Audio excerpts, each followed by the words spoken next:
inyota yumva ibintu bye atarambirwa kubyumva kandi yumva yifuza kumenya byinshi. Byaba biri igitangaza rero kuba ubuzima bwawe bwose bushingiye kuri iki gitabo ariko akaba ntaho uhurira nacyo cyangwa uhura nacyo gatoya cyangwa ugifungura gutya byatombora ngo wumve akajambo kahumuriza umutima wawe. Ibyo ngibyo bizana kwibeshya kwinshi. Imana rero itwongerera inyota. Amen. Reka tugende kuva ku murongo wa mbere mu rwandiko rwa mbere Pawulo yandikira itorero ry'i Tesaloniki igice cya 4 turahera ku murongo wa mbere.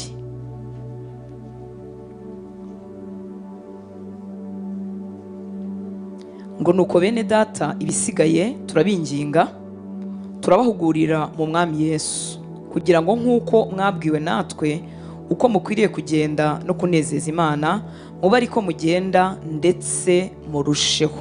Nuko bene data ibisigaye, ubwo ibisigaye bihereye ku by'ubushize. Mwibuke ko izi nzandiko zandikwa ntago habaga harimo ibice ngo icya gatatu umurongo wa mbere uwa kabiri, oya bwabaga ari ubutumwa bukurikirana.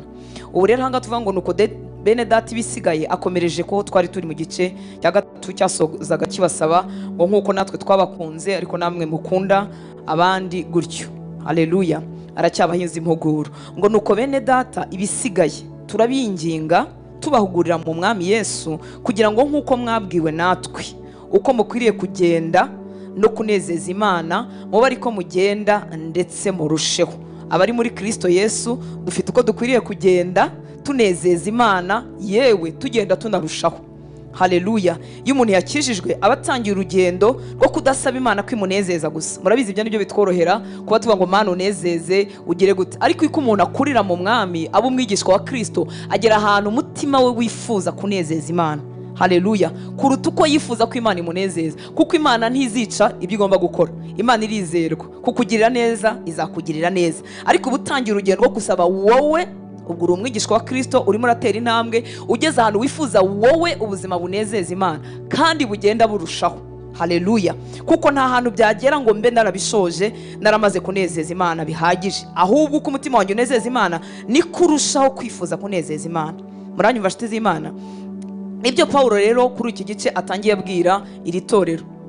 Haleluya. Ngo twarababwiye mwabwiwe natwe uko mukwiriye kugenda. Abari muri Kristo Yesu bafite ingendo itandukanye kandi iyo ngendo si yindi ni ubuzima bunezeza Imana. Hanyuma asa nkaho abashimira ko babitangiye ariko akongera akabagira inama cyangwa akabakangurira kurushaho. Amen. Umutima wawe niba utarimo guharanira kurushaho kunezeza Imana uri mu bitotsi by'umwuka byinshi. Mwami Imana gukanguri. Haleluya. Ikizakubwira ko umuntu yakangutse nuko umutima we wifuza kurushaho kunezeza Imana buri munsi, buri segonda, buri munota. Uwo mutima uba ufite ububyutsi. Imana ishimwe cyane. Nongere nkwinginge twe kugwa mu mutego w'ibihe bya nyuma wo kwibwira ko Imana ibereyeho twebwe. Iyo twibwira ko Imana ibereyeho twebwe biba bimeze nka Imana ibereyeho kugira gute kutunezeza. Nagira ngo ko wowe nanjye tubereyeho Imana. Ubwo tubereyeho Imana rero tubereyeho kugira gute kuyinezezayo. Kandi ntushobora kuyinezeza ngo ubure umunezero wawe. Imana ishimwe cyane. Ako kantu kagusigayemo ntabwo Imana ibayeho ku bwawe, wowe ubayeho ku bwayo. Biba ari igipimo kigufi cy'itangiriro ry'urugendo, niho dusaba Imana kutunezeza, inezeze. Nenge kunegura indirimbo imwe mwaririmbye ariko Imana imbabarire sinyivugeho. Imana inezeze. Haleluya. Ariko mu by'ukuri dukwiriye no kurengaho tukageraho kugira gute kwifuza kunezeza Imana. Muranyumva nshuti z'Imana? Ubereyeho Imana, ushinzwe kuyinezeza kuko ari umugizi wa neza ntizabura kukunezeza. Ariko ntabwo Imana ibayeho ku bwawe. Imana si umukozi wawe, Imana si umugaragu wawe.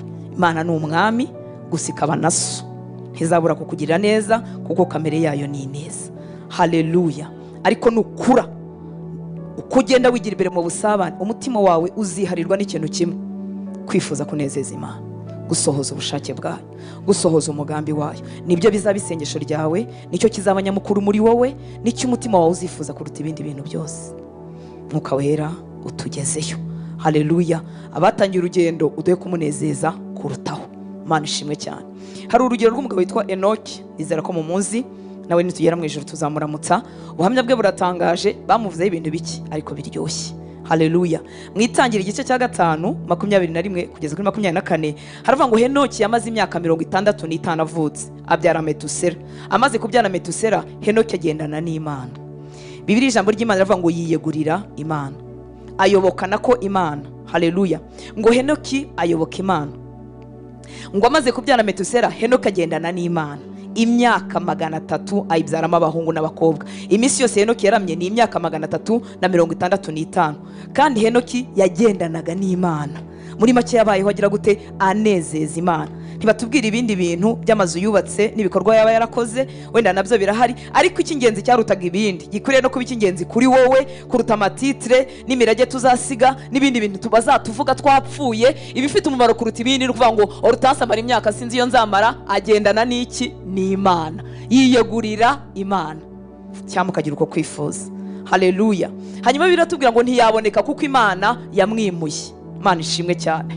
Hari umukozi w'Imana witwa umugabo w'ishitacho muri ADPR ninde dukunda Didi Ugisenyi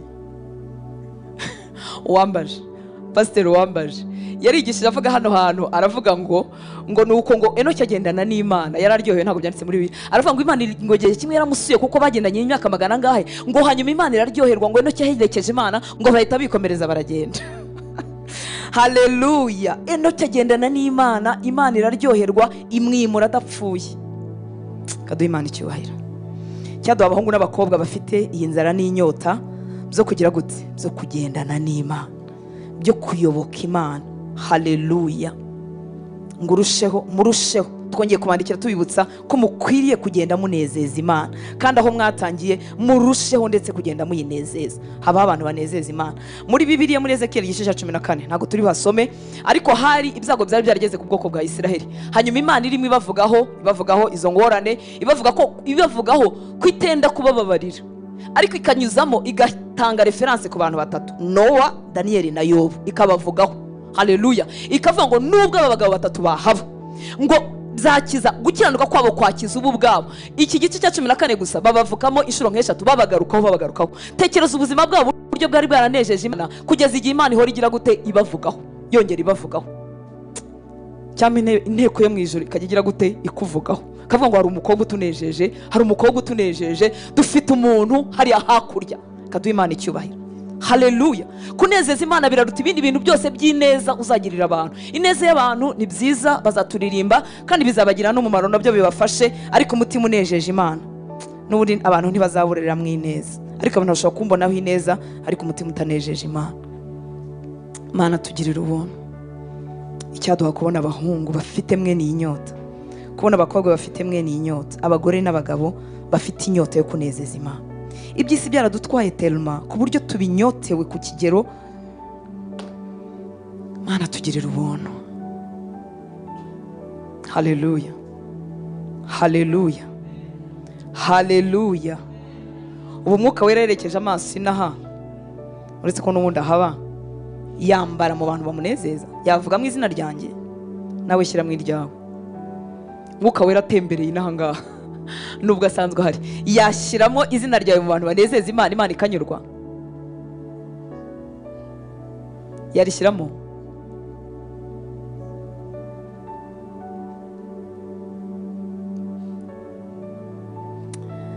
Yewe Mana we, ni n'abatazi iyo biva niyo bijya. Reka dukomeze ku murongo wa 2. Mana yanitugirira ubuntu. Yabugiriye aba bagabo bari abanyantege nke nkatwe, natwe bitugirije. Ngo muzi amategeko twahawe n'umwami Yesu kubategeka ayo ariyo. Ngo icyo Imana ishaka ni iki? Ni ukwezwa kwanyu no kwirinda gusambana. Icyo Imana ishaka ni iki? Ni ukwezwa kwanyu no kwirinda gusambana. Umva ibyo arimo yandikira abari mu itorero. Mwibuke ko bayandikira ntago hari abari hanze y'itorero, bari mu nzu, bari mu itorero, bitwa abera kimwe natwe. Ngo muzi amategeko twahawe n'umwami Yesu kubategeka ayo ariyo. Icyo Imana ishaka ni iki? Ni ukwezwa kwacu no kwirinda gusambana. Data arashaka kwezwa, cyangwa icyo twita sanctification cyangwa se sanctification. Bifite icyo bibwiye umutima w'Imana. Haleluya. Imana yaduhaye agakiza kandi dupfuye umunsi twajya mu ijuru, ariko kuko twahawe agakiza ntiduhite dupfa. dukomeje urugendo rwitwa kwezwa. Ngo icyo Imana ishaka ni iki? Ni ukwezwa kwacu no kwirinda gusambana. Muri make, kwezwa kwacu Imana nakwigushyizeho umutima. Hari igihe umuntu yibwira yuko ntacyo bitwaye Imana, biragitwaye, kubera ko ibi ni byo bibyara icyo twita ubucuti n'Imana. Muranyumva inshuti z'Imana? Haleluya. Abana b'Imana bose siko babaye inshuti z'Imana, kuko ubu buzima bwo kwiyegurira kwezwa nibyo bibyara ubucuti bwacu n'Imana. Yesu yarabivuze muri Yohana 14:23 na 24. Yohana 14:23 kugeza kuri 24. Ngo Yesu aramusubiza ati, umuntu nankunda azitondera, erega ibi nibyo kwezwa, umuntu nankunda azitondera ijambo ryanjye, na Data azamukunda, tuzaza aho ari tugumane nawe. Hari umuntu wumvise uyu murongo? Haleluya, haleluya. Bari bamubaje hejuru ngo bibaye bite kugiye kwiyereka twebwe abisi ntubiyereke? Ababwira abo yiyerekanye n'abaribo. Ngo Yesu aramusubiza ati, umuntu nankunda azitondera. Kwezwa si ikindi, ni ugushyira mu mutwe wacu no mu mitima yacu kwitondera ijambo ry'Imana. Uyu ni umwitozo utarangira, nta n'ahantu tugira ngo twarawurangije, ariko ni umwitozo wagombye guhora mu mutwe wacu no mu bitekerezo byacu. Ngo Yesu aramusubiza ati, umuntu nankunda azitondera ijambo ryanjye, kandi bizamubyara ibintu byiza, ngo na Data azamukunda. Mwumvise ko birema ubucuti? Haleluya. Na Data azamukunda, hanyuma tuzaza, nge na Data tuzaza aho ari tugumane nawe. Ariko utankunda ntiyitondera amagambo yanjye. Muri make, igipimo cyo kubwira Imana ngo turayikunda cyangwa ntituyikunda ni ibi ngibi. Iyo tutitondera amagambo yayo, tuba tutarimo kwitoza kuyikunda. Ariko iyo turimo kwitondera amagambo yayo, tuba twatangira urugendo rwo kwitoza kuyikunda. Ngo ariko utankunda ntiyitondera amagambo yanjye. Kandi iryo jambo mwumvise si iryanjye, ahubwo ni irya Data wantumye. Icyo Imana ishaka ni iki? Ni ukwezwa kwacu. Haleluya. No kwirinda gusambana. Kwezwa ni iki? Ni ubuzima bwitoza kwitondera ijambo ry'Imana. Barakomeje baravuga ngo no kwirinda gusambana no kugira gute? Kwirinda. Haleluya. Hari igihe umuntu ashukwa akajya yibwira ko umwuka wera ari uzaza kumurinda gusambana. Oya, Bibiliya tubwiye ngo twebwe twirinde gusambana. Ni wowe wirinda mu nzira zawe, ukareba ko inzira zawe ntaho zihurira n'ubusambanyi, ukareba ko SMS zawe, message zawe za WhatsApp cyangwa izibindi byose abantu bandikira, ukareba ko zitari mu nzira zigana hehe? Gusambana. Kwegerana kwawe n'abandi bantu ukareba ko bitaganisha hehe? Mu nzira zigana gusambana. Muranyumva inshuti z'Imana? Haleluya. Reka duhe Imana icyubahiro. Haleluya. Abasazi bonyine nibo bashobora gusambanira ku muhanda, ariko abandi bantu bose bafite ubwenge bigira urugendo, birategurwa. Iyo Bibiliya tubwiye ngo no kwirinda gusambana, ni ukwirinda izo nzira zose zaganisha hehe? Umuntu mu busambanyi. Uyu munsi si inzira gusa, hari ijisho umuntu yareba undi, hari uko yamufataho, hari uko yamuvugisha, hari icyo yamwandikira, hari ifoto yamwohereza, hari ibintu bigana mu nzira z'ubusambanyi. Abari muri Kristo Yesu ngo twirinde. Iyo ibitekerezo byamaze kwandura cyangwa gutokorwa, hari ibintu biganisha mu busambanyi umuntu atumva ko ari icyaha. Gusomana si icyaha, gukaresanya si icyaha, koherezanya amafoto yambaye ubusa si icyaha, so gusambana. Yesu yaravuze ngo no kubyifuza gusa, no kubitekereza gusa, uko bijya mu mutwe wawe niko urimo gucumura ku Mana yawe. Ni ukuvuga ngo hari abantu Imana ishobora kura muri telefoni zabo ikagira isoni, ntibigira isoni. Ngo no kwirinda gusambana, ntabwo umwuka wera azaza ngo agufate ku ijosi. Ni wowe uzavuga uti kuko nahindutse umwana w'umucyo, izi nzira n'ibi bikorwa n'izi nyandiko n'izi mvugo ibi ntibikiri ibyanjye. Ngo umuntu wese muri mwe amenye gutegeka umubiri we, wezwe ufite icyubahiro. Haleluya. Umuntu wese muri mwe, mwibuke ko ibi bibwirwa abakijijwe. Abatarakijijwe hari imbaraga bataragira. Ngo umuntu wese muri mwe amenye gutegeka umubiri we, wezwe ufite icyubahiro, mudatwarwa n'irari ryo kurigira nk'abapagani batazi Imana. Kuko Imana yagusaba kudatwarwa n'irari, nuko wamenye Imana. Kristo uri muri wowe yaguhaye imbaraga zitsinda, zitegeka irari ryawe. Kuva Kristo ari muri wowe, irari ryawe riri munsi ya kontrole y'ubushake bwawe. Waritegeka ukabwira uti tuza, garukira aha, wikomeza, bigakunda. Haleluya. ngo umuntu wese muri mwe amenye gutegeka umubiri we wezwe ufite icyubahiro, mudatwarwa n'irari ryo kurigira nk'abapagani batazi Imana. Muri make tugira abapagani byaradutegekaga, ariko uyu munsi twamenye Imana, dufite imbaraga zo kuritegeka. Imana ishimwe cyane. 6 ngo kandi ngo umuntu wese areke kurengera cyangwa kuriganya mwene se kuri ibyo, kuko umwami wacu ahora inzigo y'ibyo byose, nk'uko twabanje kubabwira no kubahamiriza. 7 Imana ntiyaduhamagariye kwanduzwa, ahubwo yaduhamagariye kwezwa. Muri make, mbere yuko hamagarirwa kuba pasiteri, umuvugabutumwa n'ibindi byose, umuhamagaro duhuriyeho twese n'umuhamagaro wo kugira gute, wo kwezwa. Haleluya. Niba umuhamagaro wo kwezwa utarabanje mu mutima wanjye, ibi ndimo nkora ndimo ndabatakariza umwanya, ndimo ndawitakariza, kuko nshobora kukubera icyapa wowe ukazagerayo nasigaye. Umuhamagaro wanjye mbere yuko ndirimba, mbere yuko mbwiriza, mbere yuko ukora ikindi kintu icyo ari cyo cyose cyaguha izina cyangwa kitari guha, uhamagawe umuhamagaro wo kwezwa. Twavuze ko kwezwa ari ubuzima bwitoza kwita no kumvira ibyo Uwiteka yahamije. Imana itugire neza. Ngo kuko yaduhamagariye kwezwa, ntiyaduhamagariye kwanduzwa.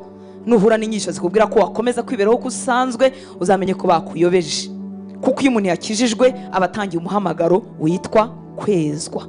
Kandi nta hantu bivuga ngo ubwo uyu nguyu yamaze kuba archbishop cyangwa apotre cyangwa pasiteri w'icyamamare ngo umurimo wo kwezwa yarawurangije. Oya, twahamagariwe kugira gute? Kwezwa.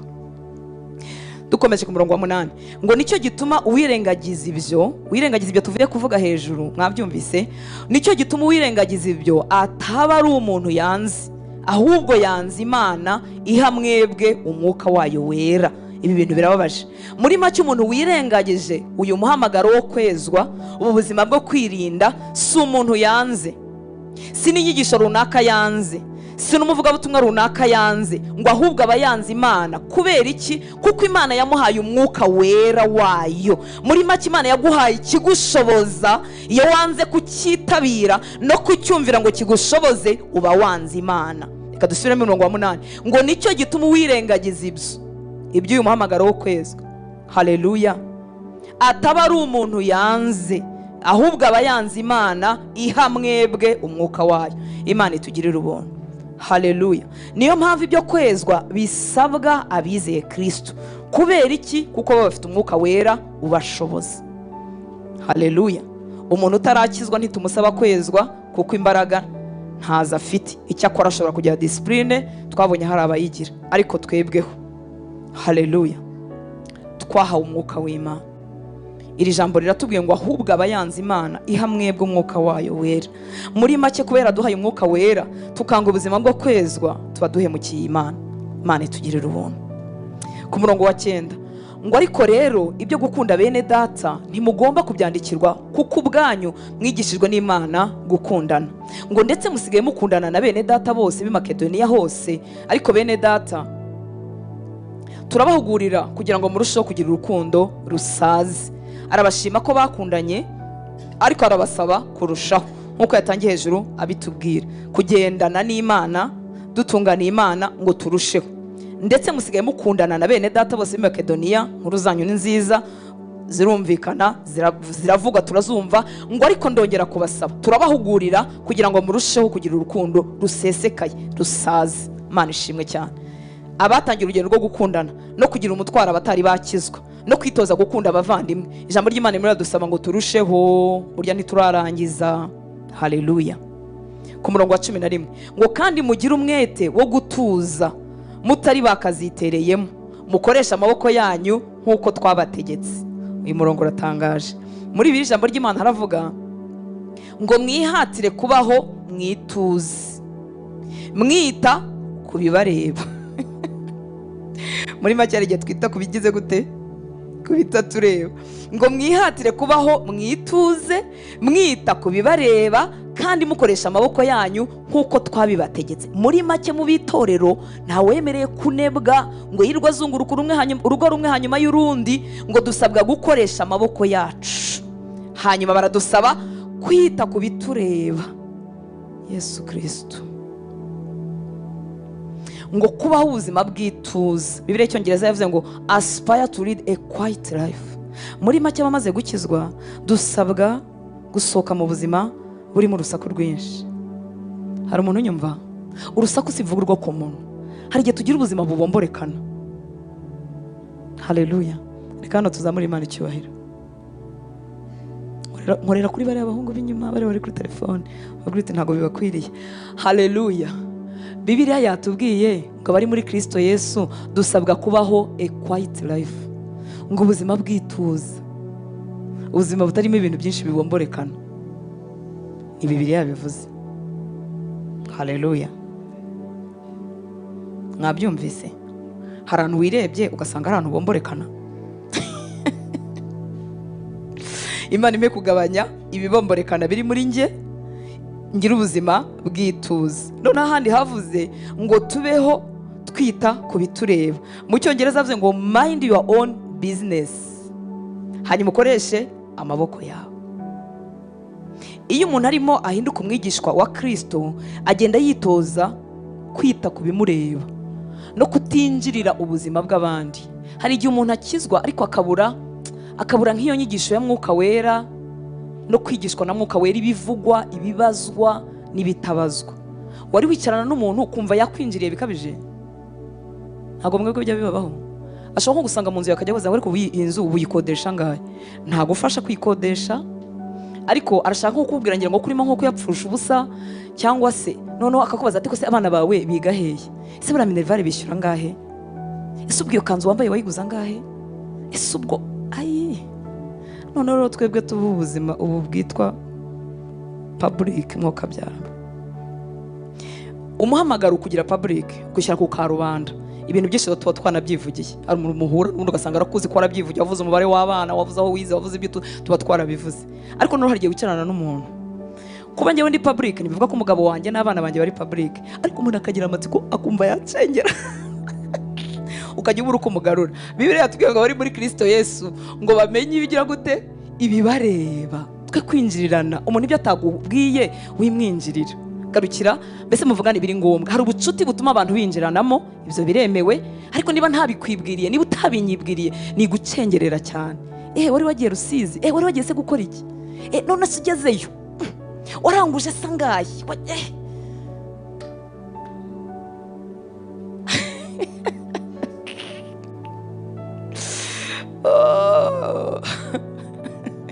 Ngo mwihatire kubaho mwituze, mwitse kubibareba, kandi mukoresha amaboko yanyu nkuko twabibategetse. Agomba kuba muri iri torero hari harimo akajagari. None Pawulo akabandikira, ubwo ngira ngo bari baramuregeye, none arabagarura, arabibutsa, arababwira ngo mujye mwita, mutoza abakristo mu itorero ry'Itesaloniki kwita ku bibareba, be kujagarara, be kuvangavanga. Arongera aravuga ngo kandi be kuba banebwe, ahubwo bakoresha amaboko yabo. Murabizi ari ubukristo bw'akajagari buteza akanebwe, ubunebwe nako tukabyitirira umwuka w'Imana, ariko mu by'ukuri ari ubunebwe. Kandi Yesu abantu bose yahamagaye, abahamagaye barimo gukora. Bamwe babaga baraye baroba, bafashe cyangwa babuze, ariko babaga barimo gukora. Muri ubu bwami nta wemereye kunebwa. Ushobora kuvuga ngo nta kazi mfite. Niba nta kazi ufite se ujya gukora amafaranga no mu rugo nta kariyo? Ntaho wakubura, ntaho wawufira, ntabyo wamesa, nta naho wakora iby'ubuvolonteri. Ubu hari abarwayi kwa muganga badaheruka umuntu boza, ubakarabye badafite abarwaza.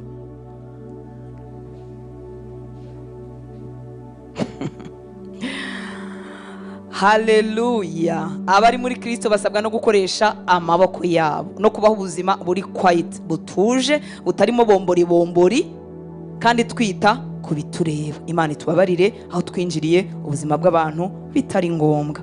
Hari igihe ushobora kuganiriza umuntu mu by'ukuri umufitiye umutwaro cyangwa ari cyo ushaka kumufasha, ibyo birumvikana, ariko hari igihe aba ari amatsiko, kandi amatsiko nayo atejejwe. Amatsiko asanzwe ntacyo atwaye, ariko hari igihe haza andi matsiko atejejwe.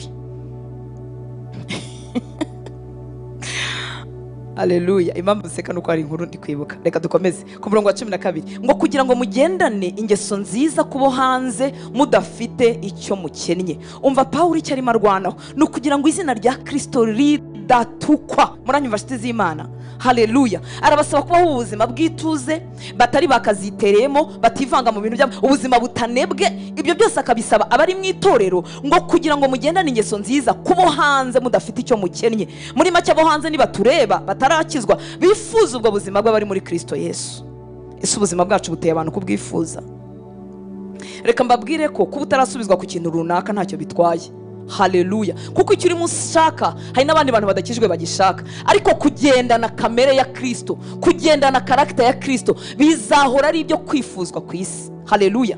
Hari igihe umwanzi akunagamo akantu k'akabazo akakubwira ati se bazavuga ko usenga Imana ki kitaragusubiza iki niki. Haleluya. Haleluya. Reka nkubwire ikintu gifite ijwi kandi ritavuguruzwa, n'ubuzima bwawe kugenda busa na Yesu. Imana ishimwe cyane. Haleluya. Bakakubona ugenda uhinduka bifite ijwi nubwo wowe utarasubizwa ku kintu runaka. Kubera iki? Icyo cyo gusa na Yesu nicyo cyonyine isi itabasha. Ibindi bintu byose dutunze nibyo tuzatunga, isi irabifite ibasha no kubyigana. Haleluya. Imana ihabwe icyubahiro. Ubuzima bwifuzwa kuba Kristo no ugenda busa na Yesu. Paulo arema arabingingira buriya buzima butuje butarimo bombori. Wowe nturabona bombori ku buzima bw'umuntu itari ibyaha, unyumve neza. Hari za bombori zitari ibyaha, ariko wabibona ukabona uwo muntu uri muri Kristo ntiyarakwiye iyo bombori. Kuntu mwanyirengagije izo nkuru ntazo muzi. Haleluya. Nta bombori zitari ibyaha, ariko mubona zitajyanye n'umukozi w'Imana. Ntazo mutubonana kuri za YouTube ukabona uwo muvuga butumwa ntiyarakwiye kuzana iyo bombori, si icyaha, ariko ni urusaku n'akajagari kenshi. Ibyo rero bituma dutukisha izina ry'umwami twitirirwa. Kubera iki? N'abatazi Imana iyo batubonanye iyo bombori, kandi batazi Imana batanayubaha, ariko iyo batubonanye iyo bombori babona itari dukwiriye, kuko n'ubundi ntidukwiriye. Ibi rero Paulo nta kindi yabivugiraga ni ukugira ngo izina ry'Imana rikomeze ryubahwe hafi yabo bera aho bari i Tesaloniki, ngo ni ukugira ngo mugendane ingeso nziza kubo hanze mudafite icyo mukennye. Haleluya. Mudafite icyo mubuze, mugire ubuzima butekanye bukoresha amaboko yanyu, butivanga mu by'abandi, mugirire ituze rigaragaza bari muri Kristo Yesu. 13 ngo ariko bene data ntidushaka ko mutamenya iby'abasinziriye. Arahinduye ababwiye ku kindi, ntidushaka ko mutamenya iby'abasinziriye, abana bapfuye, mutababara nk'abandi badafite ibyiringiro. Ubwo twemeye yuko Yesu yapfuye akazuka, aba ariko twizera yuko Imana izazanana na Yesu abasinziriye muri we cyangwa abapfiriye muri we. Haleluya. Urupfu rw'uwawe rurababaza. Nabonye nta kintu ngira ngo kiremereye cyangwa kibabaza nka rwo. Nta nubwo Bibiliya yatubujije kutababara, mwabyumvise, ahubwo twe kubabara nk'abadafite ibyiringiro. Ibyiringiro dufite ni ibihe? Nuko Yesu yapfuye akazuka, hanyuma abapfiriye muri we nabo bazazukana nawe. Haleluya. Ibyo nibyo byiringiro bituma umubabaro w'urupfu utaduherana. Iyo ibi byiringiro bitakaje utura mu kiriyo cy'iteka. Abantu bapfusha abo bakunda ni mwihangane, ni twihangane. Haleluya. Gupfusha umuntu wawe bugufi mwari mwegeranye mufatanye birababaza, ariko kandi Bibiliya tubwira ngo twe kubabara nk'abadafite ibyiringiro. Ntiyatubujije kubabara, kuko Bibiliya tubwiye ko turirana n'abarira tukishimana n'abarishima, ndetse Yesu ababarana natwe mu bitugerageza bitandukanye. Umubabaro ni ibisanzwe, ariko kubabara nk'udafite ibyiringiro kukishimangira. Aha ngaha hari abantu bagize ibyago bapfusha ababo n'agakiza kabo kamanukana n'ababo. Ubupfakazi bwabamazemo imbaraga, gupfusha abana nabo dukunda n'abavandimwe byabazimije burundu, bahita binjira mu kiriyo cy'iteka. Iyo winjiye mu kiriyo cy'iteka biragoye ko wakongera gukomeza umugambi Imana yari ifitanye nawe. Ubu turi abantu bafatanye ariko kandi banarekuranye. Yesu ashimwe cyane. Mfuye ndi mama wawe, ubuzima bwawe bwakomeza. Mfuye ndi umuvandimwe wawe, ubuzima bwawe n'umugambi w'Imana burakomeza. Uranyumva nshuti z'Imana? Iyo rero ibyiringiro byawe bipfanye n'umuntu wawe wakunda, uba wababaye nk'umuntu udafite ibyiringiro. Imana yemera ko twinjira mu kiriyo, ariko Imana ntiteganya ko duhora mu kiriyo cy'iteka.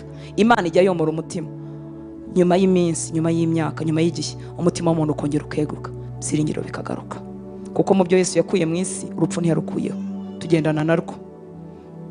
Muranyumva nshuti z'Imana? Sinzi icyatumye Paulo abyandikira itorero, hari abari bapfushije ababo kandi bakunda, barababara baherayo. Ni ukuri ibi nta n'umuntu wabyigisha undi, kuko umuntu wawe n'uwawe. Sinabyumva nk'uko wabyumva, nk'uko nawe utakumva, nk'uko nanjye nabyumva, ariko biratugira inama ngo twe kubabara nk'abadafite ibyiringiro. Kubera iki? Umwami wacu yarapfuye arazuka. Haleluya. Nyuma y'ubu buzima hari ubundi. Ahubwo umurimo wacu ni ukubwira abacu n'abatwegereye bose, kubabwira iby'ubuzima bwa nyuma y'ubu, kugira ngo niba napfa bapfire mu mwami, abo nibo tuzongera kubonana. Haleluya. Ariko ubundi hari abacu tubwira ngo nibaruhuke kandi bataruhutse, kuko batigeze bizera umwami bakiri bazima. Kuba umuntu ari mwene wacu kandi nkaba narakijijwe, mu mubabaro ushobora kuvuga ngo naruhukire mu mahoro. Mu mubabaro w'amarangamutima, mu mubabaro w'amarangamutima tujya tuvuga ngo Imana yamukunze cyane yamwishubije, kandi mu by'ukuri umuntu akiri muzima nta hantu yigeze ahurira n'Imana, ntiyigeze ayizera. Gusa mu mubabaro turabivuga kuko mu marangamutima twese tuba twifuza kuzabona abacu, ariko hari abacu twapfuje tutazongera kubona, bapfuye tutababwiye ubutumwa bwiza, twarabumenye cyangwa tutarabumenya. Haleluya. Data yapfuye turi kumwe gutya, nari ntarakizwa, sinzi niba yaragiye mu ijuru cyangwa yararimbutse. Ibyo nkeka cyane nuko yaba yararimbutse. Kubera iki? Kuko atarakijijwe. Niba yaragize umwanya wo kwihana muri ako kuka kanyuma, ntabyo nzi. Kwandika ripu rero ku musaraba, tukanazandika ntibihindura aho umuntu agiye. Igihindura aho umuntu agiye no kwingingira umutima we muri none, kugira ngo umutima we woroshye, hanyuma tumubwire ubutumwa bwiza, hanyuma yakire Yesu. Muranyuma nshuti z'Imana, kwizera ni igihe umuntu akiri muzima, kandi ni wowe Imana ifite ushobora kugera kuri bari abantu b'inshuti zawe, b'abavandimwe bawe mwegeranye. Ni wowe kanwa k'Imana. Hari umuntu ntazigera ngeraho, uzagerwaho nawe. Iyo tutabikoze rero tuba duhemukiye Imana, kuko Imana yifuza ko abantu bose bagira gute? Bakizwa. Haleluya. Uyaza gupfa wenda narakijwe, mba naramubwiye muri ako kanya kanyuma. Imitima y'abantu nubwo inangirwa, ariko akenshi iyo yegereye urupfu umuntu ukamubwira, akenshi hari igihe bihana. Ntimwabibonye? Ariko abantu bajya bagorana. Hari inkuru nyamabwira, kera twavugaga ubutumwa, ndarondogoye kandi mfite ibintu byinshi. Twajya tuvuga ubutumwa kera muri CHK tutazi amagambo menshi ya Bibiliya. Twinjira ahantu rimwe sinjya mzibagirwa, harimo umugabo urwaye wiyubashye, byagaragara ko yahoze ari nk'umunyacyubahiro. Tumubwira ibintu twavugaga byinshi, twari dushoboye kuvuga, twarabadamu gusa. Aratureba aratubwira ati ibyo bintu yaba nabibwirwaga n'umuntu w'umugabo ndumva nari kubyemera. Tekereza uri mu minsi ya nyuma, ntuzi niba uri bunagaruke, ariko umutima w'umuntu uragoye. Kubwo ubuntu bw'Imana n'Imana y'imbabazi, hinjiye undi mugabo aracyariho, umukozi w'Imana muri kino gihugu. Nyuma yacu yaraje gusura umuntu mu cyumba gikurikiraho, naho bitaga clinique ya CHK areba kan Kigali. Umugabo urago w'Imana arinjira, duhita tumurembuza. Yari umugabo wiyubashye, no barakiyubashye aracyariho, kandi iminsi myinshi aba yambaye costume, muri make ntiwamucisha mu ijisho. Duhita tumukurura, aganira n'uwo mugabo, turabasiga. Imana ni nyembabazi, ariko umutima w'umuntu uragoye. Tekereza urimo urahira umwuka, hakura avuga ngo ibyo bintu ngo nubibwirwa n'abagabo. Umuntu urohama hariya mu Kivu, arimo arohama, iyo umuntu aje kumurohora aravuga ngo yambaye ijipo cyangwa yambaye ipantaro. Ni wowe Imana ifite, ni wowe Imana ifite ku bavandimwe bawe, ni wowe Imana ifite ku mugabo wawe, ni wowe Imana ifite ku mugore wawe, ni wowe Imana ifite ku bana bawe, ni wowe Imana ifite ku bana mwigana, ni wowe Imana ifite ku bantu mukorana. Wikwipfusha ubusa ngo uvuge ngo sinzi imirongo ya Bibiliya. Wa mugore wahuye na Yesu muri Yohana igice cya 4 nta mirongo yari yakamenye, ariko yahamagaye abantu bahura n'umwami. Imana iduha umutwaro. Imana ishyire ishusho y'ukuri y'ibintu bya nyuma y'ubu buzima mu mitima yacu. Nituyigira tuzagira umwete wo kuvuga ubutumwa bwiza. Ntituzemera ko hari umuntu ducika, ntituzabaho ubuzima burangaye. Haleluya. 15. Iki nicyo tubabwira tukibwirijwe n'ijambo ry'umwami wacu, yuko twebwe abazaba bakiriho basigaye kugeza ku kuza k'umwami tuzababanziriza, tutazabanziriza na hato abasinziriye.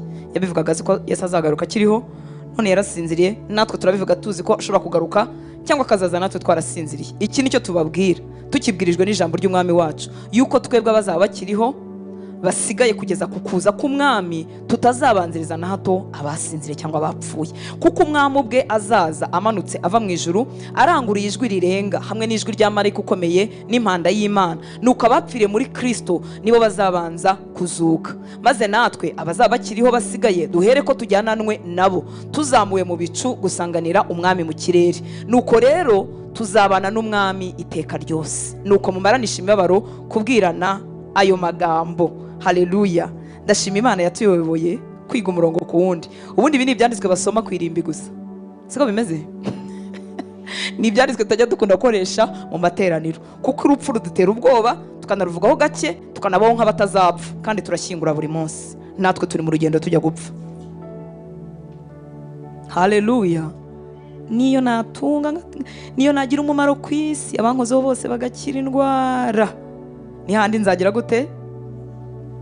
Nawe uzagira gute? Haleluya. Ikidukwiriye rero ntago ari ukubaho duhamutse ngo urupfu ruraje, ahubwo ni gukora icyo Umwami ashaka, turimo twitegura dutegura n'abandi. Haleluya. Ngo nuko mumaranisha imibabaro kubwirana ayo magambo. Tubabwire iki? Tubabwire ko hazabaho umuzuko. Hari igihe Umwami ubwe azaza amanutse ava mu ijuru, ngo arangurure ijwi rirenga hamwe n'ijwi rya marayika ukomeye n'impanda y'Imana, ngo nuko abapfiriye muri Kristo ni twebwe tuzabanza kuzuka, ntituzaba twarapfuye cyangwa tuzaba tukiriho, ngo maze natwe abazaba bakiriho basigaye duhere ko tujyananwe nabo tuzamuwe mu bicu gusanganira Umwami mu kirere, nuko rero tuzabana n'Umwami iteka ryose. Haleluya. Ubu turi mu rugendo tujya kubana n'Umwami iteka ryose. Abantu bashaka kubanza kwirira isi, wayirya wagira uzayirya nawe urimo kugira gute? Kukurya. Reka twihute ku gice gikurikiyeho, ngo ariko bene data muracyahari? Reka tuzamura amaboko turebe abasinziriye ko bakanguka. Haleluya. N'abarangaye ko bagaruka, nimuze turyumvira ijambo, n'ibitari ijambo turabyumva twamara mu mwanya. Ku gice gikurikiyeho cya 5, ngo ariko bene data, reka tugendane igice nihuta. Ngo ariko bene data, iby'ibihe n'iminsi ntimugomba kubyandikirwa, kuko ubwanyu muzi neza yuko umunsi w'Umwami wacu uzaza nk'uko umujura aza nijoro. Muri make abari muri Kristo ntitwagombye kongera kwibutswa ibi, kuko turabizi iby'iminsi, turabizi ko igihe kimwe Yesu azaza nk'uko, haravuga nk'uko, as etif, aza mu ijoro. Muranyumva nshuti z'Imana? Ntago bivuga ngo azaza ari umujura, azaza nk'uko umujura nta guteguza ahita kubita inzu. Umwami wacu azaza bisa nk'ibitunguranye, ariko bizatungura abari mu mwijima. Nimuhumure, hepfo harabivuga ngo kuko ubwanyu muzi neza, ibyo dukwiye kuba tubizi neza tutarinda kubyibutswa, yuko umunsi Umwami wacu uzaza nk'uko umujura aza nijoro. Abari muri Kristo Yesu ntibakwiriye guterwa ubwoba n'uyu munsi Umwami azaza. Oya, hari muri ubwo tumana uzatukubwire, uzabitumenyeshe. Twagombye kubaho twiteguye, kuko twakiriye Yesu, agakiza turagafite, ubugingo buhoro turabufite. Niba twaramwakiriye, nta wundi mwiteguro dukeneye, dukwiriye kubaho twiteguye bwa buzima bwezwa. Kandi waduhaye agakiza, adufashe mu kiganza cye, nta muntu wagira gute wadukuramo. Icyaba kibabaje nuko waba wibeshya ko wagahawe utaragahawe. Ikimenyetso cy'uko wagahawe kikubaho niki? Nukuzinuka ubuzima bubabaza Imana. Ushobora kuba utaragira imbaraga, ariko urabuzinukwa. Niyo ukoze icyaha, umutima wawe ntuguha amahoro. Haleluya. Haleluya. Ntabwo iyo wakijijwe ntiwongera kwenjoyinga icyaha. Iyo utarakizwa wibeshya ko wakijijwe, urakenjoyinga, ukakinezererwa, ukiyongeza n'ikindi, ahubwo ukirinda amaso y'abantu yakubona. Mwumvise? Byoroshye gutyo kumenya ko wakijijwe. Nuvuga ngo hari imbuto y'ubumana yageze muri wowe itakiguha kunezererwa icyaha. Niba utarakizwa wakizwa n'uyu munsi, ntacyo bitwaye. Ngo kuko ubwanyu muzi neza yuko umunsi w'Umwami wacu uzaza nk'uko umujura aza nijoro. Ubwo bazaba bavuga bati nta mahoro, nta kibi kiriho, nibwo kurimbuka kuzabatungura nk'uko ibise bitungura umugore utwite. Murabizi nabyo biratungurana. Ngo kandi ntibazabasha kubikira na hato. Aba ni abantu bidamariye mu byaha, banze Umwami wabapfiriye. Ngo ariko mwebweho, umva inkuru nziza ko bari muri Kristo, ariko mwebweho bene data, ntimuri mu mwijima ngo uwo munsi ubatungure nk'umujura. Haleluya. Turi mu mucyo. Ngo kuko mwese muri abana b'umucyo n'abana b'amanywa, ntituraba ijoro cyangwa b'umwijima. Haleluya. Twebweho ntitukiri mu mwijima ngo uwo munsi uzadutungure nk'umujura, kuko twese turi abana b'umucyo n'abana b'amanywa, ntituraba ijoro cyangwa b'umwijima. Haleluya. Ubwo turaba umucyo rero, hari uko dusabwa kwitwara.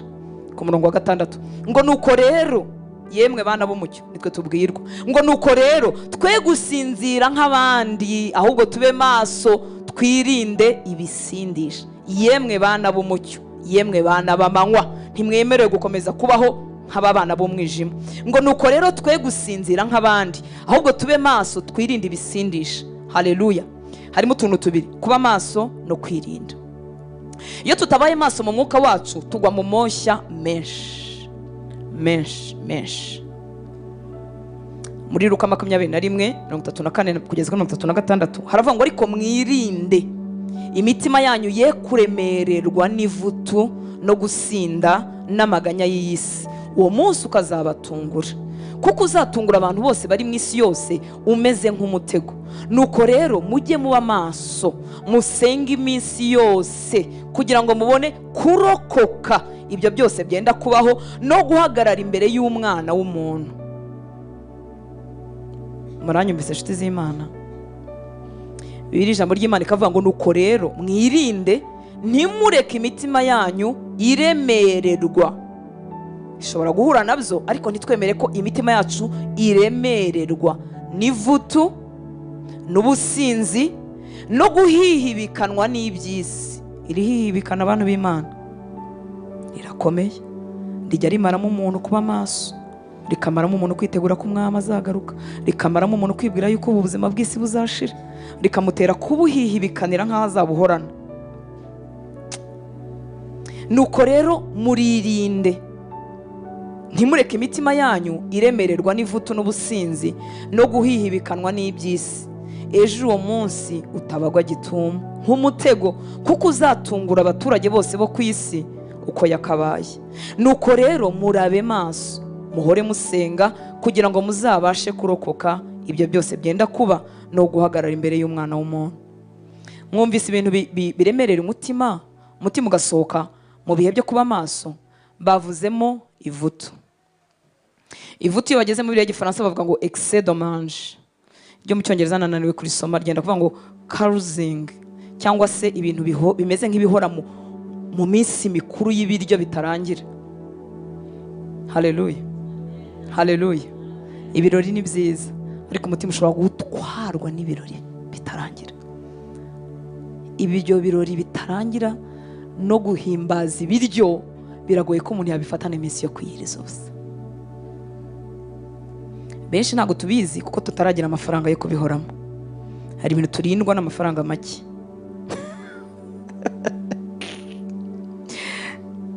Haleluya. Maze igihe kitari imyaka myinshi mbyitoza, ariko mu myaka ya kera siko byari bimeze. Iyo ubonye amafaranga, gahunda ntizihita zibyuka.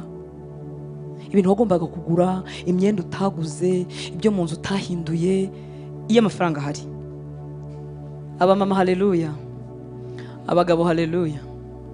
Aravuga ati nibayanyihera ubundi ibyo ngibyo byihoreye, izatugirire neza yaduhe. Ariko hari igihe yaje gahunda zihita zihinduka, kandi akiri make. Agahita wumva butasuye, pati y'umwana utafese, igitenge cy'akana ko utaguze, inwera utahinduye. Ayiwe, maze imyaka nitoza kuba amafaranga yaje ngakomeza gahunda nari mfite zitajegajeze. Urambwiye ngo ivugire sha.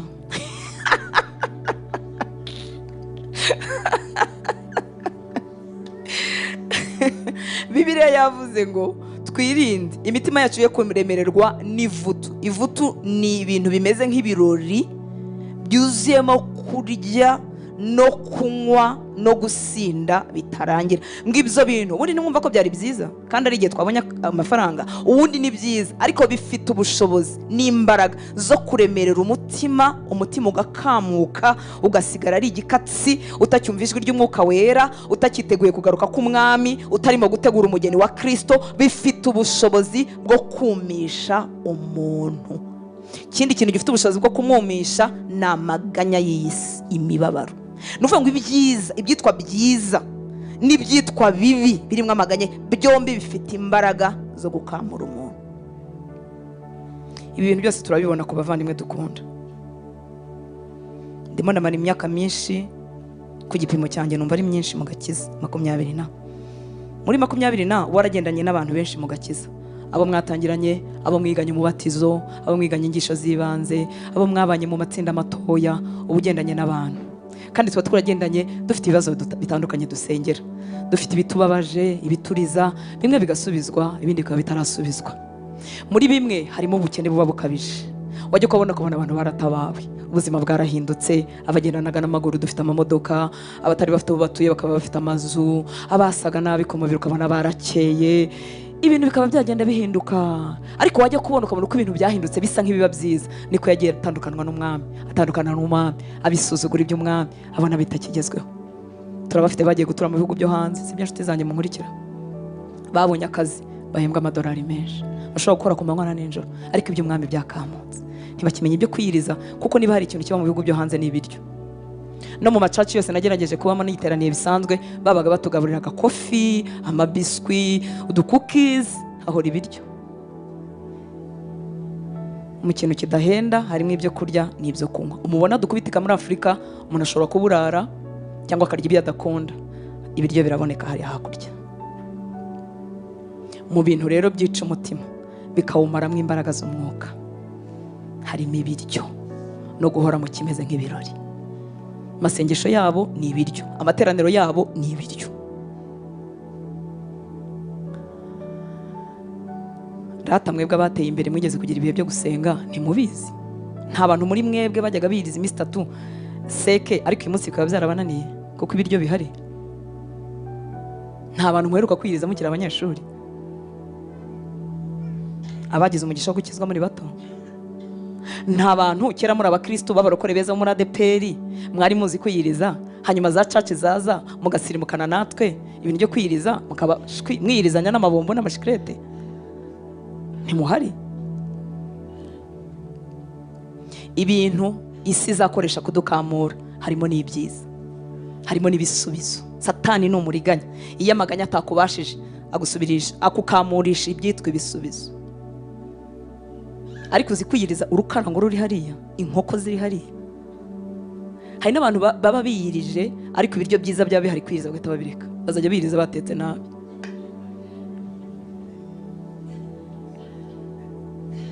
Ni abagore bake barahari ariko bafite imbaraga zo guteka akaboga bagatekera abana kandi ntibatoreho akanyama ngo barye. Ayiwe, dutabare umwuka w'Imana. Ndabinginze nanjye niyinginga, dusirimuke, Imana iduha ubushobozi, duha amafaranga, idutembereza ibihugu, ariko twirinde.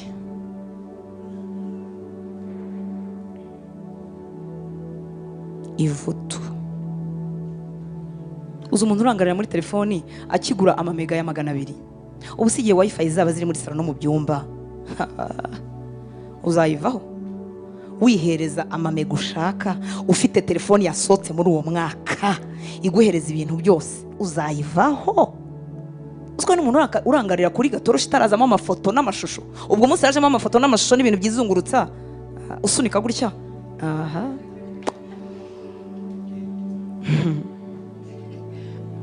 Ntubasha gukuraho telefone utagira akazi. Igihe uzaba ufite akazi abantu bose bagushaka, iyo telefone izigera ivaho.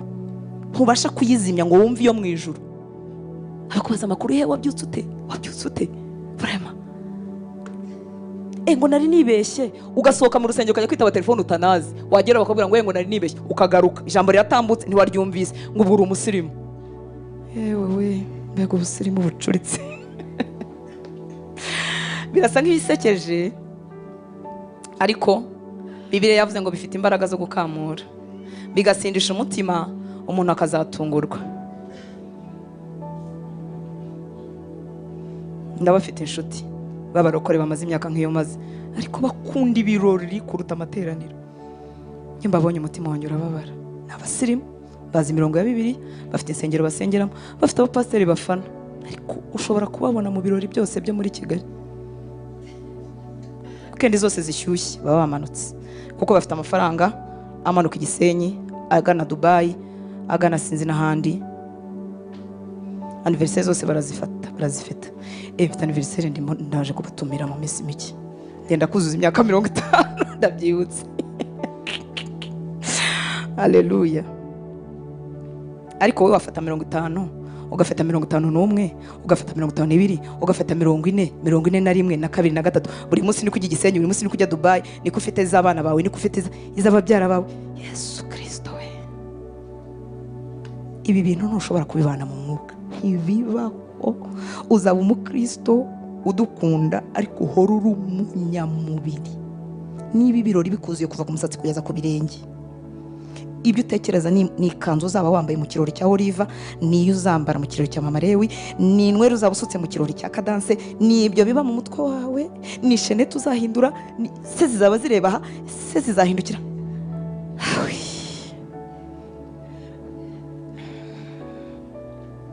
Kwakira abantu mu mago yacu si bibi, ariko hari igihe bihinduka ibirangaza. Wowe uhorana ibirori buri weekend yose, usenga ryari? Ibyo ni ibintu bikumaramo imbaraga. Gufeta ni byiza, abantu tubana dukwiriye kubakira inzibutso nziza tukibafite, kuko ntituzabahorana, ariko iyo byabaye too much. Ngeze hehe ko nabarakariye nk'abazonga ku murongo wa 7. Reka dukomeze ku murongo wa 7. Ariko ibintu biba biri ngombwa ko tubivugaho. Mwuka wera bafite impamvu abikubwira nanjye abimbwira. Ku murongo wa 7 ngo kuko abasinzira basinzira ninjoro, n'abasinda bagasinda ninjoro. Ngo ariko twebweho ubwo turaba amanywa twirinde ibisindisha, twambaye kwizera. Kuko abasinzira basinzira ninjoro, n'abasinda bagasinda ninjoro. Ngo ariko twebweho ubwo turaba amanywa, mwumve twebwe abamanywa, twirinde ibisindisha, ibintu byose bidutwara ubwenge bikatuzunguza, tukibagirwa urugendo, tukibagirwa ko iyi si tuzayivamo, tukibagirwa ko tubana n'abantu batarakizwa tugomba gusengera no kubwiriza. Twirinde ibisindisha, twambaye kwizera n'urukundo nk'icyuma gikingiriza igituza, kandi twambaye ibyiringiro byo kuzabona agakiza nk'ingofero. Ku murongo wa 7 havuze ngo kuko abasinzira basinzira ninjoro, n'abasinda bagasinda ninjoro. Umva mbabwire yemwe abana b'amanywa, twebwe bari muri Kristo Yesu, tureka abasinda n'abasinzira babikore, kuko bo baracyari mu ijoro. Umucyo wa Kristo ntabwo urabarasira, ntibarahinduka abana b'amanywa. Ikibazo rero gihinduka yuko twifuza kwigana ubuzima bwabo. Bibiliya yatubwiye ngo abasinzira basinzira ninjoro, n'abasinda basinda ninjoro. Kubera iki? Ubuzima bwabo ntiburagira gute? Ntiburamurikirwa. Wowe wamurikiwe rero ugahinduka umwana w'amanywa, nawe ukifuza kuba nk'uriya kuriya muntu abaho. Uri murayoba. Apostinga ubuzima bwe bwose kuva mu gitondo kugeza ninjoro. Wowe mwana w'amanywa, nawe urumva wacitswe, nawe uhereye mu gitondo postinga. Ubu kubera kuko nabyutse nuko narambuye amaguru mu mazi, bibongerera iki? Bibungura iki? Rutansi yashyize amaguru mu kivu, none nyuma y'ikivu yifotoreje aha. Birimo ubuhe butumwa bwiza? Habaho abana b'umucyo n'abana b'ijoro. Abasinda n'abasinziriye ni abana b'ijoro bataramurikirwa. Abana b'umucyo, ubuzima bwabo bugomba kuba bufite meaning. Icyo bagaragaza kigomba kuba gifite icyo kiri bumarira abantu. Haleluya. Kandi icyo kibamarira abantu ni ukubasubizamo imbaraga, abacogoye ni ukubabwira iby'umwami, ni ukubakomeza mu rugendo, ni ukubagira inama z'ubuzima. Ntabwo ari ugupfa ku amaguru yawe ari mu mazi, warakijijwe, atumarira iki? Musubize, atumarira iki?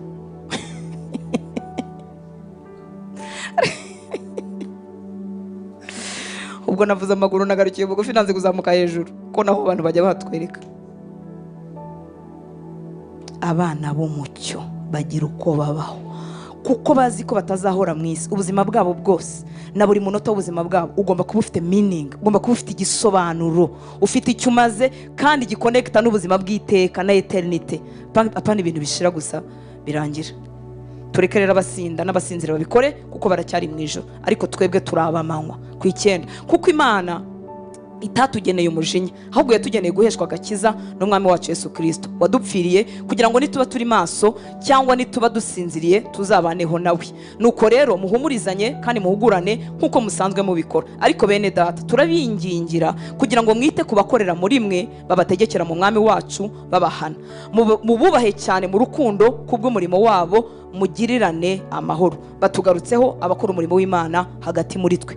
Muri biri jambo ry'Imana havuze kuri 12 na 13 ngo bavandimwe turabasaba kuzirikana abo muri mwe bavunwa no kubayobora, bakabakosora, babishinzwe na Nyagasani. Muri make abantu bakora umurimo w'Imana muri twe nabo kubaho, baba bashumba, baba bakuriye ibice runaka n'ibyiciro runaka mu rusengero. Ngo bavandimwe turabasaba kuzirikana abo muri mwe bavunwa no kubayobora, bakabakosora, babishinzwe na Nyagasani. Buryo tubakosora twabishinzwe nande? Na Nyagasani, sibyo twihaye. Ngo nimububahe cyane kandi mubakunde kubera umurimo bakora, ngo namwe kandi mubane amahoro. Haleluya. Nabo kubahwa nabo gushyigikirwa. Ngo kandi turabahugura bene data 14 kugira ngo mucyaha bica gahunda, mukomeze abacogora, mufasha abadakomeye, mwihanganire bose. Gucyaha biremewe mu bwami bw'Imana. Ducyaha bica gahunda, we kureka ngo ibintu byose babyica byice kuko birakoza isoni izina ry'umwami twitirirwa. Mucyaha bica gahunda, mukomeze abacogora. Hano mukomeze abacogora, Bibiliya ijambo ry'Imana yavuze ngo mutinyura abanyabwoba. Hari umuntu aba afite impano y'Imana, umuhamagaro w'Imana uri ku buzima bwe ariko akabitinya. Twese dutangira tubitinya. Bibiliya rero yatubwiye ngo nidutinyura abanyabwoba, dufashe abadakomeye kandi twihanganire bose. 15 murebe hatagira uwitura undi inabi yamugiriye, ahubwo mujye mukurikiza icyiza iteka mu byo mugirirana no mu byo mugirira abandi bose. Hakongera akatubwira ngo mwishime iteka. Haleluya. Zimbaraga zo kwishima tuzikomora mu mwuka wera uduhereza kureba hakurya y'ubu buzima. Utareba yo ntushobora kwishima iteka. Imibabaro y'isi irakomeye. Haleluya. Bakongera kutubwira ngo musenge ubudasiba. Ninde uzagira imbaraga zo gusenga ubudasiba nutarasindishwe na bya bindi natinzeho?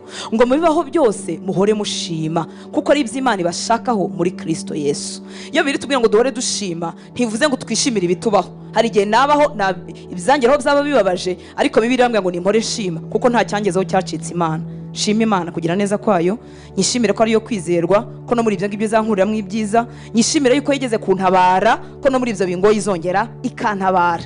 Mu bibaho byose muhore mushima. Ariko ninde ushima n'ufite umutima utarakamuwe na bya bindi n'amaganya y'isi n'ivutu n'ubusinzi? Ngo mu bibaho byose muhore mushima. Haleluya. Iyo umutima wakamutse cyo gushima uzakibura pe, uzamera nk'utariho, umere nk'aho Imana nta kintu cyiza na kimwe yari yaguha. Mu bibaho byose muhore mushima kuko ari byo Imana ibashakaho muri Kristo Yesu. Ntimukazimye umwuka w'Imana. Ijambo rintera agahinda kuko birashoboka ko umuntu yacubya. Bibiliya ijambo ry'Imana yakoresheje gucubya, ngo ntimugacubye umwuka w'Imana. Ntimukazimye umwuka w'Imana. Umuntu waremwe n'Imana afite ubushobozi bwo gucubya no kuzimya umwuka wera muri we. Mu Gifaransa bavuga ngo n'éteignez pas l'esprit, mu Cyongereza bavuga ngo do not quench the spirit. Ni ukuvuga ngo dufite imbaraga muri twe zicecekesha umwuka wera. Iyo avuze ati mwana wanjye jya witabira amateraniro, mwana wanjye jya unyuza musenge, mwana wanjye ijambo ry'Imana kugira ngo ugire imbaraga, ibyo byose ukagenda ubizimya nakubanga kubyumvira, igihe kiragera ukamuzimya burundu. Mwana wanjye kora ibi niba, ukavuga ati oya. Uko tumuhakanira niko tugenda tumuzimya, akamera nk'udahari nyamara hari. Ntimukazimye umwuka w'Imana. Haleluya. Kandi ntimugahinyure ibihanurwa. Ibihanurwa biragenzurwa ntibihinyurwa. Turabigenzuza ijambo ry'Imana tukamenya ko bivuye ku Mana cyangwa mu marangamutima y'umuntu cyangwa ari ibihimbano bituma nigirira izina. Ibyo tukabimenya dushingiye ku ijambo ry'Imana n'imbuto z'umuntu. Kandi ntimugahinyure ibihanurwa, ngo ahubwo mugerageze byose. Ubara abantu bamaze guhakana impano y'ubuhanuzi bavuga ko itabaho kubera ko bahuye n'abahanuzi benshi b'ibinyoma. Ariko numva nahitamo abayihakana kuruta bakwemera itariyo, uko abemeye itariyo nabibagejeje kuri. Bamwe babimuye mu bihugu, bava mu bihugu byabo bajya gutura ahandi, abandi byabatandukanyije n'abagore n'abagabo babo, abandi byarabayobeje babwira ko batagomba kuba mu nsengero, zose zavuye ku murongo. Ndumva nahitamo ababihakana, byibuze bagatungwa n'ijambo ry'Imana. Imana ntizabura hicisha. Abemera byose nanone batagenzura, ubuzima bwabo bumeze nabi. Kandi ntimugahinyure ibihanurwa. Mu kintu Satani arimo akoresha mu gihe cya nyuma gukamura abera n'ubuhanuzi bw'ibinyoma. N'abahanuzi b'ibinyoma n'ababeshya abantu, kandi bafite umwanya, bo bafite umwanya, bazenguruka mu ngo zose hirya no hino, bafite umwanya. Nyamabwira umudamu umwe tugeze guturana, wigeze gutwika igitanda ku manywa y'ihangu. Igitanda cyari cyiza, cyari cyaravuye mu bihugu byo hanze, bamubwiye ngo kirimo amadayimoni. Uzi kugira umugabo udakijijwe ukagera no gutwika ibintu bye? Niba yaragutaye rimwe guta kabiri gatatu, aragitwika ku manywa y'ihanga. Nari umwana mu gakiza ariko numvaga ko ibyo bintu atari byo. Amadayimoni batirukana ngo agende, asaba ko igitanda gitwika burundu kitari n'icyawe. Aba banyabinyoma bamazeho ubuntu butunzi bwabo kuko bagira n'umwuka ubaba inyuma ukenesha. Sinzi ngo ahubwo mugerageze byose, mwemere kubigerageza no kubisuzuma. Mugerageze byose, mugundire ibyiza, mwirinde igisa n'ikibi cyose. Ntiwirinde ikibi gusa, ahubwo wirinde n'igisa n'ikibi. Igihe ubona cyerekera hatariho, kirinde. Imana y'amahoro ibeze rwose, kandi mwebwe ubwanyu n'umwuka wanyu n'ubugingo n'umubiri byose birarindwe, bitazabaho umugayo ubwo umwami wacu Yesu Kristo azaza. Muri make ibice byose bikugize umwuka wawe, ubugingo n'umubiri byose birarindwe bye kubaho umugayo. Ibice byawe byose ubirinde umugayo. Hari igihe umuntu avuga ati ngewe n'umutima gusa Imana ireba hose nshuti yanjye, kuko aho hose wanze gukoraho niho batubwira ubutumwa bwiza cyangwa gatuma tutemera Imana yawe. Ibice byawe byose birarindwe bye kubaho umugayo. Wemere kuzanira Imana ibyamwe imbere bibitswe mu marangamutima bitarakira, ubizanira Imana ikuvure, kuko nubigisenzegere mu marangamutima ntuzabasha kugira imbaraga zihangana n'isi, ntuzabasha gukorera Imana. Duzanira Imana ibice byacu byose, ibivure, ibitunganye, ibyeze, nibwo tuzakorera Imana tumeze neza. Ngwibahamagara niyo kwizerwa no kubikora izabikora. Bene data mudusabiriye, mutahishe bene data bose guhoberana kwera. Mbarahirije umwami wacu, muzasomere bene data bose uru rwandiko. Ubuntu bw'umwami wacu Yesu Kristo bubane namwe. Amen. Haleluya. Imana ishimwe ko mwihanganye mugatega amatwi nubwo ari byo byari bidukwiriye. Ndifuza ko dusenga. Mwahagurukaho gatoya, twicaye n'akanya kanini. Ibyo dusomye ni byinshi, ariko byose biratwereka ubuzima bw'abana muri Kristo Yesu, ubuzima bw'abana b'umucyo. Haleluya. Ubuzima bw'abana b'amanywa, twebwe abakijijwe. Data aragukeneye, agukeneranye n'ubuzima bwawe, agukeneranye n'ukubayeho, kugira ngo akugaragarizemo icyubahiro cy'izina rye. Abatamuzi bamumenye biciye muri wowe. Abana b'umucyo bagira uko bagenda. Tugiye kwisengera, twegera n'ameza y'umwami. Tugiye gufata akanya ko kwisengera kugira ngo ikintu cyose, kuko hatubwiye kari akarongo ko mu byanyuma katubwiye kwirinda n'igisa n'ikibi. Ikintu cyose data yareba mu buzima bwanjye akabona ntikimunejeje, ndagira ngo ufate akanya ubwire umwuka wera ngo ndondora. Ese ni ubuzima bw'akajagari? Ese ni ubuzima bw'ubunebwe? Ese ni ubuzima butaguhesheje icyubahiro mu gace kamwe cyangwa kandi? Tumubwira turondore. Ahantu hose hanjye hadasa na Yesu, ahantu hose hanjye hafite umugayo, ahantu hose hanjye havuga cyane, habumburikana, kandi harakeneye kuba mu buzima bw'umucyo. Ahantu hose nagomba kugaragaza Kristo, simugaragaza. Abantu nkabatera kumuhunga, bareba ubuzima bwanjye bagasanga si ubwo kwifuzwa, bakavuga turiya mugore hariya bimeze gutya, ndabona reka tuhazanire uwadukunze tudakwiriye. Tuhazanire uwadukunze tudakwiriye. Nicyo cyamuzanye, yazanywe no kudukiza. Mu nzu y'Imana hameze nko mu nzu y'umubumbyi. Ubundi iyo umuntu yemereye Mwuka Wera, nta mutoza mwiza nk'Umwuka Wera. Azanyaha no mu byo data na mama batancyashyemo. Ambwira ati utagabanya hano, suku hano uradusebeje, hano ntibiduhesheje icyubahiro. Azampa n'imbaraga zica umugozi w'icyaha cyanyizingiyeho. Mwuka Wera nshuti nziza, nicyo cyatumye Yesu atadusiga twenyine. Wanyemerera ukifuza ubuzima bunejeje Imana, niho twahereye. Ubuzima bwo kunezeza Imana, ubwo ufite uyu munsi bukarushaho, ubwo ufite uyu munsi bukarushaho. Mwuka Wera akangaranzura, akareba impande zanjye zose, akankosora yo kabyara, akanguranira, akampindurira. Munyemerere twisengere. Ntago adushinja, we ni umutunzi w'imbabazi. Aho dufite intege nke aratwegura, aho ducogoye aratubyutsa. Ntago yazanywe no kuduciraho iteka, ntago atubwira ngo wacyana we warananiranye. Oya, aratubwira ati ngwino mwana wanjye twongere dutangirane bundi bushya. Ngwino mwana wanjye nkubwire uko byubakwa. Ngwino mwana wanjye nkubwire uko umuntu agirira inyota iby'Imana. Ngwino mwana wanjye nkwigishe. Akakubwira ati ndi Imana y'amahirwe ya kenshi. Ngwino mwana wanjye tubigendane. Mara ibisindisha, mara umwanda no kujagarara, mara ibintu byose bitajyanye na data mu buzima bwawe.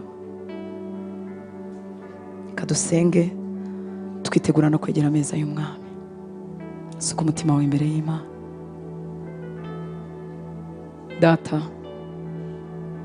turi abana bawe, turi abana b'amanywa, turi abana b'umucyo. Waraducunguye, waratwimuye, udukura mu bwami bw'umwijima, utujyana mu bwami bw'umucyo bw'umwana wawe ukunda cyane. Twakwishyiriye igihe twazaga muri iri teraniro, twakwishyiriye igihe twategaga amatwi ijambo ry'Imana, kugira ngo duhindure, kugira ngo dukosore. Tumaze imyaka tugendana nawe, hari ibice bimwe wakozeho, turagushimye. Hari impinduka twibonyeho, turagushimye. Tukuzaniye ibyacu bigihengamye, tukuzaniye ibyacu bitarahinduka, tukuzaniye ibyacu bitaramurikirwa, kugira ngo ibyo bice bikiri mu mwijima nabyo bikorewe kubw'imbabazi zawe. Turakwiyeguriye, turakwiyeguriye, turakwiyeguriye, turakwiyeguriye. Umara ibibomborekana bituma ntatura mu buzima buri quiet, bituma ntatura mu buzima butuje wari wangeneye. Umara ibijagaraye mu buzima bwanjye, ibintu byose bidatunganiye data, ibintu data yerekezaho amaso akareba hirya agasanga ntibimunejeje. Ubimare mu ngingo zanjye, ubimare mu bitekerezo byanjye, ubimare mu buzima bwanjye. Uburyo mbayeho still de vie yanjye hatanejeje data, aho nawe uhakore. Ahari ubunebwe uhakore, ahatabasha kwigira imbere ngo nige gusenga ngo ntagwa mu moshya, aho nawe uhanyigishe Mwuka Wera. Dore sinzi gusenga, dore inyota y'ibyawe ni nkeya, ungarukeho nyaguhora ku ngoma, unyigize imbere kubw'imbabazi zawe. Turakwihaye abahungu bawe n'abakobwa bawe, abataramurikirwa ukore ku maso, ukore ku matwi, kugira ngo nabo bakurwe mu bana b'umwijima, mu bana b'ijoro, bazanwe mu bana b'umucyo, bakwimike, ubabere umwami. Kadufata akanya gatoya ko kubivuga mu mazina. Se wanyemera ugafungura umunwa wawe, nubwo wawufungura gake ariko ukitegereza ahantu hari akajagari kadahisha Umwuka Wera icyubahiro. Kamubwira uti ndondora nyibutse. Iyo tubimubwiye ajya twibutsa.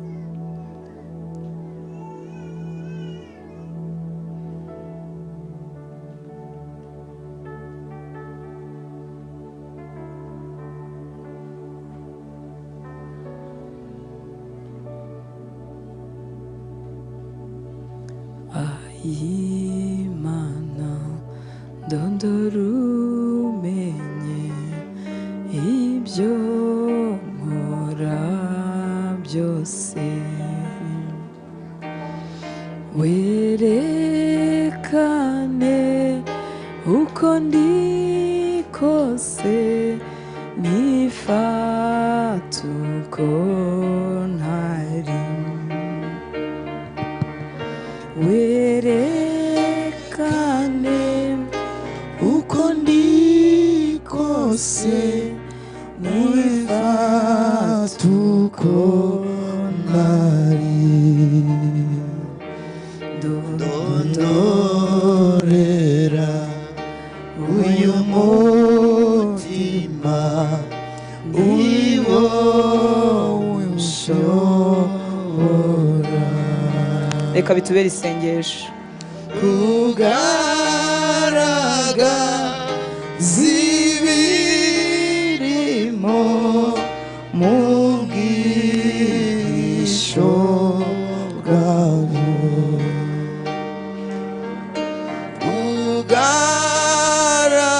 kugaragaza ibirimo mu bwisho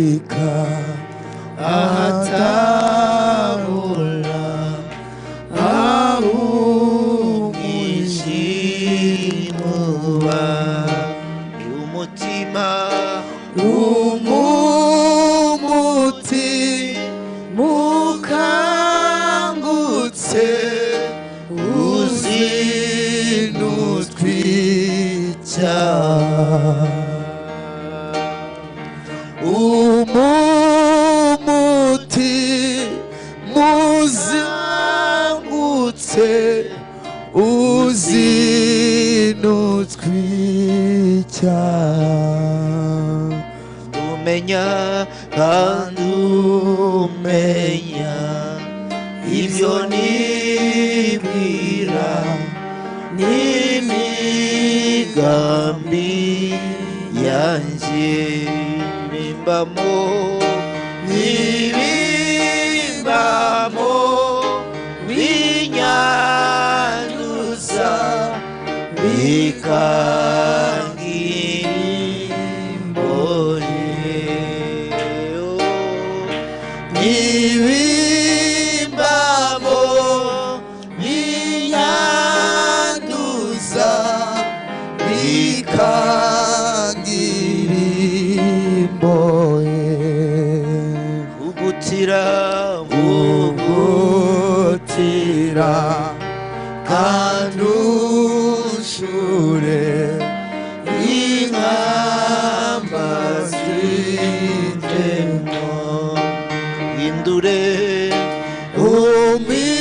umpindure icyuma cyawe uhora unkoresha vugutire mwami wanjye vugutira vugutira kandi unshure inkamba zivemo hindure umpindure icyuma cyawe uhora unkoresha hindure umpindure icyuma cyawe uhora unkoresha mwami tuvugutire umurika ahatabona mu mitima yacu umaremo ibintu byose bitanezeza umutima wawe data ndakwihaye muri iki gicamunsi umurike no mu bitekerezo byanjye naho ntazi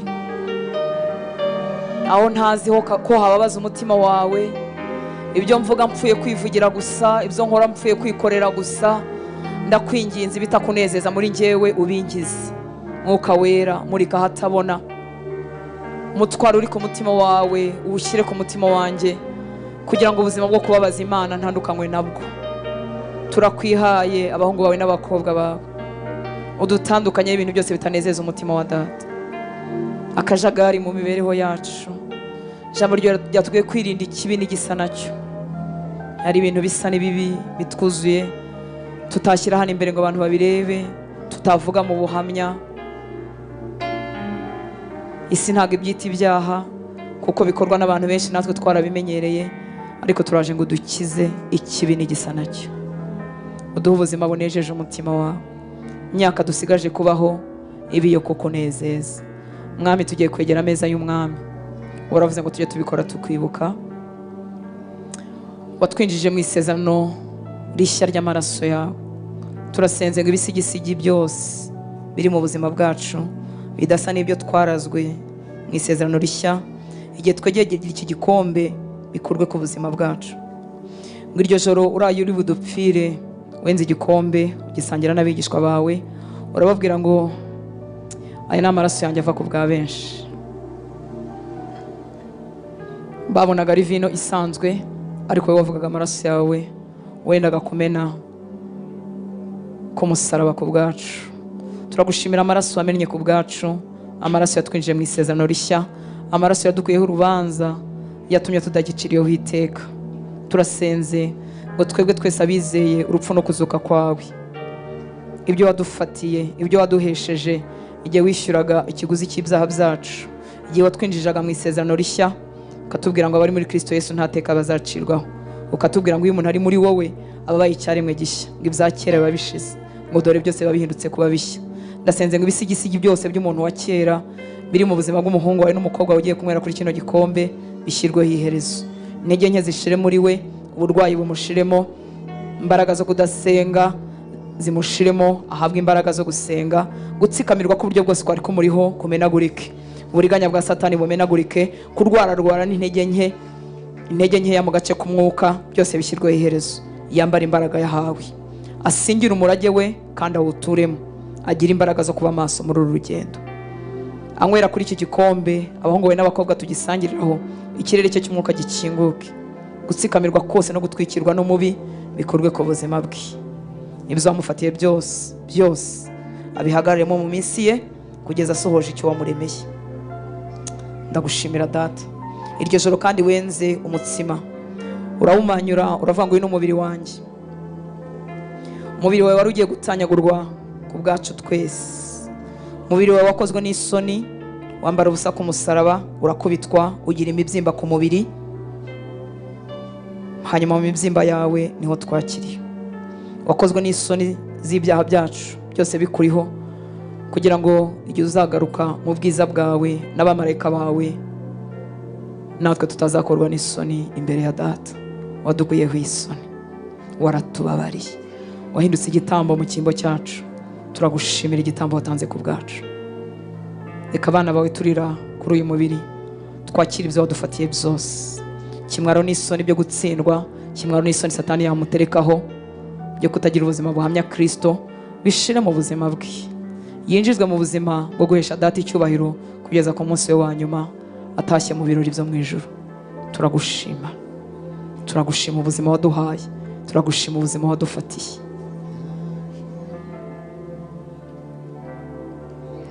Waduhaye udushoboza, waduhaye umwuka wera. Uratubwiye ngo ntibishoboka ko ab'isi bamuhabwa, ngo ariko twebwe tuzamubona, kandi kuko ariho natwe tuzabaho. Turagushimira ko utadusize twenyine, turagushimira ko imbaraga ziduhesha ubuzima bwawe ziri muri twebwe. Reka twegera ameza y'umwami zibe activated, zikangurwe. Umwuka wera twari twaramuzibije, twari twaramucubije, twari twaramucecekesheje, twari twaramuzimije. Reka twegera ameza y'umwami yongera akangukire gukorera muri twebwe. Ibyo twamutwikirije bigatuma tutumva ijwi rye, tutayoborwa nawe, bikurweho. Turimo turira kuri iki gikombe, turira kuri uyu mutsima, tunywera kuri iki gikombe. Habeho gutwikururwa, habeho gutwikururwa, kugira ngo umwuka wera akorere muri twebwe. Ibyo twamutwikirijwe, kutamwumvira, kudasabana nawe, ubuzima butarimo amasengesho, ubuzima butarimo kumvira, ubuzima bukuruwe n'iby'isi, bukurwe ku mitima yacu. Umwuka wacu wongere wuzusurwe no gukora ku mwuka we, dusabane nawe. Ubuzima buyobowe nawe butugarukemo twese abegereye ameza y'umwami.